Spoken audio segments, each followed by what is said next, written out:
You picture that house over there. Get that on your camera. So as that roof goes down in the back, you wanted to put an upstairs over there. You got to come in so that you got 6 foot standing up or so before you can put a wall in there. When you put that wall in there, you done lost 10 feet of that room. So as we do this right here, the roof, if you was going to come in from the top of the roof, you see the angle of the roof? And let's walk over here, maybe we can see that.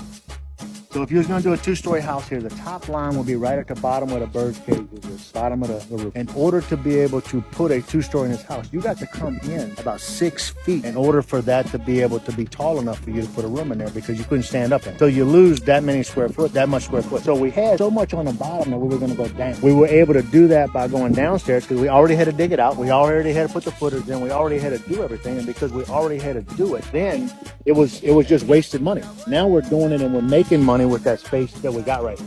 And it'll be all brick. So we'll brick it all the way down, all the way across the front, all the way around it. It'll be all brick. It'll be an all brick home, and it'll be a very nice home. We'll come back and put some dirt around part of it to fill it in and make the slope like it needs to be. It'll be a really nice build.